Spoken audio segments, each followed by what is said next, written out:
여러분, 안녕하세요. 오늘 이 아침 우리는 정말 중요한 성경 말씀 하나를 함께 나누려고 합니다.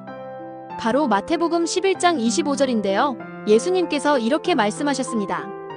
그때에 예수께서 대답하여 이르시되 천지의 주제이신 아버지여, 이것을 지혜롭고 슬기 있는 자들에게는 숨기시고 어린아이들에게는 나타내심을 감사하나이다. 오늘 우리는 이 한 구절을 통해 지혜롭고 슬기 있는 자와 어린아이의 차이가 무엇인지, 그리고 하나님께서 왜 이처럼 놀라운 지혜를 어떤 이들에게는 감추시고 어떤 이들에게는 나타내시는지 깊이 생각해보는 시간을 가질 겁니다. 내 생각 속에 갇힌 사람들.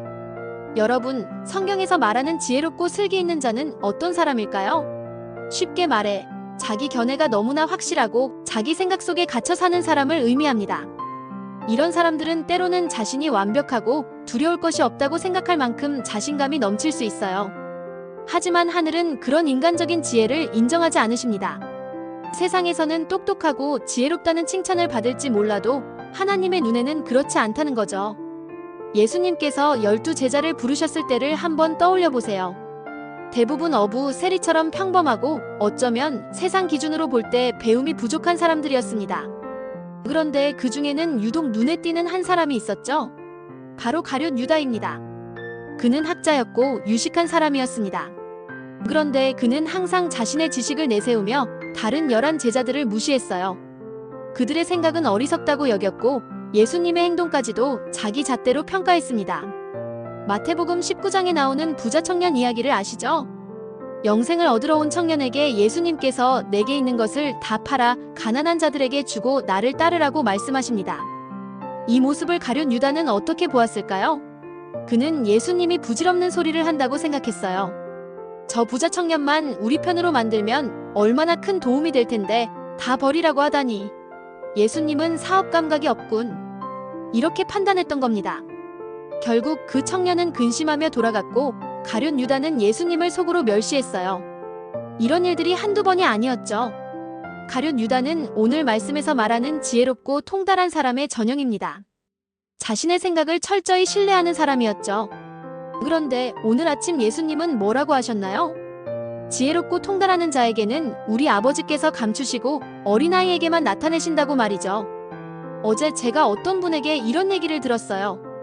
맨날 똑같은 마지막 시대 이야기만 하지 마세요. 그렇게 속 좁은 소리만 해서는 아무도 교회에 안 와요. 좀 더 포괄적으로 이야기해서 사람들이 문턱 낮게 편하게 들어올 수 있도록 해야죠. 라고 말입니다. 이분은 어떤 사람일까요? 네, 유식한 사람, 학자, 대단한 분입니다. 성경은 좁은 길과 넓은 길에 대해 이야기합니다. 넓은 길은 모든 사람을 포용하고 편안하게 느낄 만한 길일 수 있어요. 하지만 하나님의 백성이 가는 길은 어떻습니까? 좁고 협착하여 찾는 이가 적은 길이라고 했습니다. 바로 이 좁은 길을 가는 사람이 누구에게 해당될까요? 오늘 마태복음 11장 25절의 말씀처럼 바로 어린아이 같은 사람입니다. 생각을 버릴 때 열리는 하늘의 지혜. 이사야 55장 7절 말씀은 이렇게 말합니다. 악인은 그 길을, 불의한 자는 그 생각을 버리고 여호와께로 돌아오라. 내 생각 버려. 여러분, 생각 없는 아이가 누구입니까? 바로 어린아이입니다. 내 생각 버리고 내가 가던 길도 버리고 내게 오라. 우리는 우리의 개념, 우리의 생각, 우리의 계산을 철저히 버려야 합니다. 오늘 아침 우리가 받은 말씀입니다. 지혜롭고 통달하는 자에게는 아버지께서 감추시고 어린아이에게는 나타내심을 감사합니다. 고린도전서 1장 27-28절 말씀도 한번 보겠습니다. 그러나 하나님께서는 세상의 미련한 것들을 택하사 지혜 있는 자들을 부끄럽게 하려 하시고 세상의 약한 것들을 택하사 강한 것들을 부끄럽게 하려 하시며 하나님께서는 세상의 천한 것들과 멸시받는 것들과 없는 것들을 택하사 있는 것들을 패하려 하시나니. 여러분, 우리는 우리 자신이 없어야 합니다. 내 견해가 없어야 합니다. 어떤 분들은 성경에 이렇게 되어 있지만 자신은 그렇지 않다고 아주 오만방자한 표현을 하는 사람도 보게 됩니다. 하나님이 택한 사람은 누구라고요? 고린도전서 1장에 보니 없는 사람, 천한 사람이라고 했습니다. 그래서 있는 자들을 부끄럽게 하시겠다고 말씀합니다. 그럼 성경에 나오는 하나님의 종들 중에 유식한 사람은 없었을까요? 있습니다. 대표적인 인물이 바로 사도 바울이죠. 그는 당대 최고의 학자였습니다. 그런데 왜 하나님께서 그를 쓰셨을까요? 바울은 원래 무식한 사람이 아니라 유식한 사람이었습니다. 하지만 그는 자신이 가진 모든 유식함을 버렸기 때문에 하나님께 쓰임을 받을 수 있었습니다. 빌립보서에 이런 고백이 나옵니다. 세상적으로 자랑할 것이 있다면 자신은 유대인들보다 더 많다고 말합니다. 하지만 그는 그것들을 배설물처럼 버렸다고 고백합니다. 왜 버렸을까요? 오직 유일하신 하나님, 우리 주 예수 그리스도를 얻기 위해서였습니다. 이것들을 거름더미처럼 버려버렸다는 거죠. 우리가 하나님의 지시에 따르고 하나님의 은혜 가운데 거하려면 어떻게 해야 할까요? 내게 있는 것을 버려야 합니다. 인간의 생각은 참 오랫동안 지속될 가치처럼 보이죠. 자기 생각에 사로잡히면 이랬다 저랬다 수시로 마음이 바뀌지 않습니까? 자기 생각에 갇히면 그렇습니다. 우리는 우리의 운명을 전능하신 하나님께 온전히 맡겨야 합니다. 내가 스스로 판단하지 않고 다 주님께 맡기는 겁니다. 물론 쉽지 않겠지만 이 교훈은 꼭 받아야 합니다. 똑똑한 나를 버려야 합니다. 내가 판단력이 있다고 생각하는 나를 버려야 합니다. 모든 것을 버리고 전능하신 주님께 맡기세요. 그분이 이끌어 가시는 대로 가야 합니다. 하늘의 비밀은 겸손한 자에게. 오늘 마태복음 11장 말씀은 우리에게 무엇을 가르쳐 줍니까? 하늘의 비밀은 누구에게 가르쳐 줄까요? 절대로 자기 것이 있다고 똑똑하다고 생각하는 사람에게는 가르쳐 주시지 않습니다. 모든 것을 버려야 합니다. 누구처럼요? 사도 바울처럼 말입니다. 그는 유대의 전통적인 사람이었고 학자였고 랍비였습니다. 그래서 그가 말할 때 당신들이 자랑할 것이 있다면 나는 더 많이 있었다고 할 정도였죠. 빌립보서에 나오지 않습니까? 그런데 그는 이것들을 무엇처럼 버렸다고요? 거름더미처럼 다 버렸습니다. 왜요? 오직 한 분, 주님을 모시려고 말입니다. 이것이 바울 사도의 고백이었습니다. 여러분, 우리가 살다 보면 아무것도 모르는 것처럼 보여도 어떤 사람들은 참 똑똑하게 굴 때가 있어요. 저 사람 사랑 없네. 얼마나 똑똑합니까? 자기는 사랑이 충만한 것처럼 말이죠. 저 사람 변했네. 얼마나 똑똑합니까? 나는 변하고 안 변한 것도 다 알고 있으니까 말입니다. 하지만 우리는 사람을 보고 가는 게 아닙니다. 하나님께서 주신 오늘의 기별조차도 상황이 좋네, 나쁘네, 분위기가 어떻네 하면서 평가하지 않습니다. 하늘이 우리에게 주신 기별이 무엇인지 그것만 보고 가는 겁니다. 그러니까 어떤 상황을 평가할 자격조차 없습니다. 어떤 분이 이런 이야기를 합니다. 내가 이제는 늙어서 아무것도 할 수 없어. 제가 어제 이런 분을 만났습니다. 아무것도 못한다고 말하는 사람이야말로 하나님께서 오히려 당신의 간섭의 대상으로 정하실 수도 있다는 말입니다. 인간은 너무 똑똑해요. 우리는 하나님의 말씀을 얼마나 똑똑하게 보려고 하는지 모릅니다. 이건 그 기별이 아니야. 나는 어떤 책을 보니까 이건 그런 기별이 아니야. 성경 말씀과 증언의 말씀이 있는데도 불구하고 자기 나름대로 판단을 합니다. 깜짝 놀랄 일이죠. 전능하신 분을 소개하는 그 책을 자기의 견해와 식견대로 분석하고 있습니다. 안 됩니다. 절대로 안 됩니다. 오늘 이 아침 우리는 기억해야 합니다. 기별 앞에 단순합시다. 나는 아무것도 몰라요. 주신 기별 그 앞에만 갈 겁니다. 어떤 책을 읽고 요한계시록은 이런 설명인데 하고 자신이 아는 것처럼 떠들 필요 없습니다. 모를 때는 입 닫고 있어야 합니다. 자기가 무슨 이런저런 설명을 할 수 있는 자격을 갖고 있지 않습니다. 모르는 것은 침묵을 지키면 나중에 주께서 다 알려주십니다. 예수님께서 제자들과 함께 하시면서 가장 절망적인 표현을 하셨던 때를 아십니까? 어떤 유명한 율법사가 예수님을 따르겠다고 했습니다. 부자 청년 이야기 다음에 바로 이어지는 말씀이죠. 마태복음 8장에 나옵니다. 선생님, 저도 예수님, 당신을 따르겠습니다. 환영하고 기뻐해야 마땅할 텐데 예수님은 그 소리를 들으시고 이렇게 말씀하셨습니다. 여우도 굴이 있고 공중을 나는 새도 깃들 곳이 있지만 인자는 머리 둘 곳이 없다. 이 말씀은 예수님이 얼마나 고독을 느끼셨는지를 보여주는 표현입니다. 마태복음은 이 율법사가 예수님을 따르겠다고 할 때 예수님이 느끼신 그 고독을 표현하고 있습니다. 우리 주님은 누구를 기뻐하실까요? 이론 없이, 자기 견해 없이 있는 말씀 그대로를 아멘하고 따르기를 원하십니다. 어린 양을 따르는 삶. 요한계시록 14장 4절에 이런 기록이 있습니다. 어린 양이 어디로 인도하시든지 따라가는 자들. 이 말이 무슨 의미일까요? 왜 이리로 갑니까? 왜 이 길도 아닌데? 이리로 갑니까? 인간의 견해로는 그렇게 질문할 수 있습니다. 자기의 견해를 나타낼 수 있습니다. 그러나 하나님의 참된 백성은 어린 양이 어디로 인도하시든지 묻지도 아니하고 따라가는 사람들입니다. 제가 예전에 춘천에 있다가 다른 곳으로 가게 되었을 때 저는 생각지도 못했던 산청으로 가야 한다고 하더군요. 저는 아무 말하지 않았습니다. 왜냐고요? 제가 모르고 무식하니까요. 당시 대장이었던 분이 산청으로 가야 합니다 했을 때 저는 왜 저를 그곳으로 보냈는지 묻지 않았습니다. 그곳은 부흥한 교회도 아니었고 성도도 몇 명 안 되는 작은 교회였습니다. 그런데 나중에 보니 하나님의 섭리가 그곳에 있더군요. 오늘 아침 우리는 하나님의 말씀 앞에서 무엇을 배워야 할까요? 나를 포기합시다. 내 견해를 포기합시다. 내 생각을 포기합시다. 주께서 주신 기별에만 귀를 기울여서 어린 양이 어디로 인도하시든지 그대로 따라갑시다. 요한복음 10장 27절에는 이렇게 말합니다.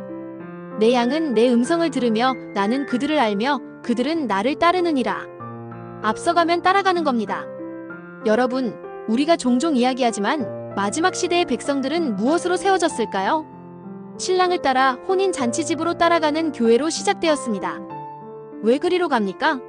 하고 따지면서 시작된 것이 아닙니다. 신랑이 혼인 잔치집으로 가는 것을 보고 그대로 따라갔습니다. 마태복음 25장에 나오는 이야기처럼 말입니다. 그런데 따라가 놓고는 가만히 생각해보니 그것이 옳지 않다고 판단하고는 전부 문을 닫아버렸습니다. 이 혼인 잔치집은 무엇을 의미합니까? 마지막 시대, 곧 오늘날 우리가 살고 있는 이 시대를 의미합니다. 그런데 이 시대를 살아가다 보니 세상과 잘 맞지 않는다는 이유로 이 마지막 시대를 향한 문을 닫아버리는 사람들이 생겼습니다.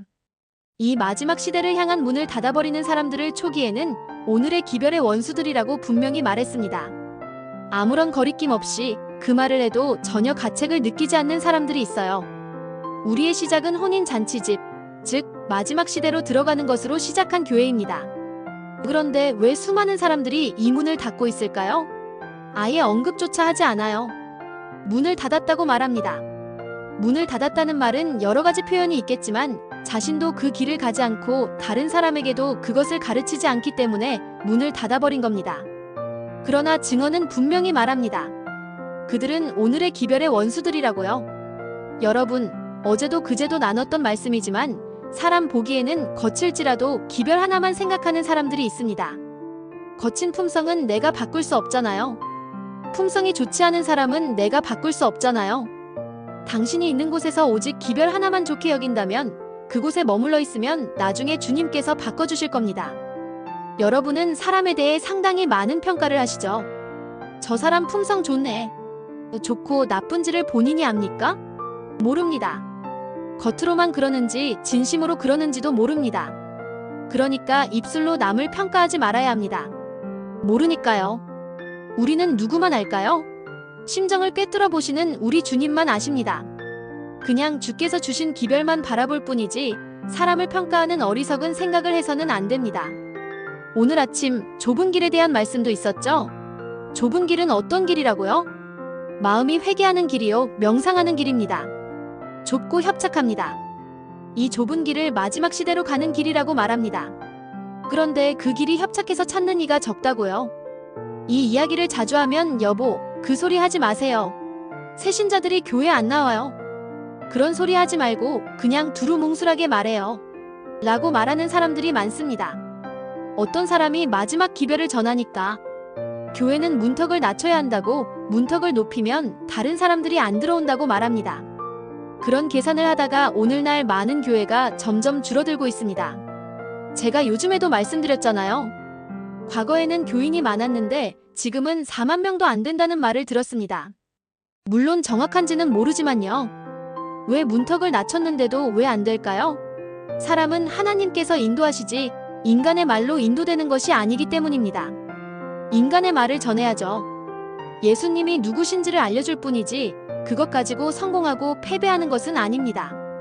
이런저래 다 버리고 오늘 아침에 무엇만 생각하면 될까요? 누구에게 감추시고 누구에게 하나님의 진리가 점점 밝아지나요? 지혜롭고 통달하는 자에게는 감추시고 어린아이에게 말입니다. 여러분, 어린아이에게는 그렇습니다. 저도 아직 남을 평가하려는 못된 습관이 있습니다. 그게 아직도 내가 똑똑하다는 생각이 들어가니까 남을 분석하려고 하는 겁니다. 우리는 그냥 길을 따라가야 하는데 자꾸 남을 분석하려고 해요. 제가 이 교회를 맡은 지 오래되었기 때문에 과거에는 이런 식으로 교회를 이끌어왔다는 것이 지금 생각하면 후회됩니다. 아닙니다. 절대로 그래서는 안 됩니다. 우리 오늘 아침에 무엇이 되어야 할까요?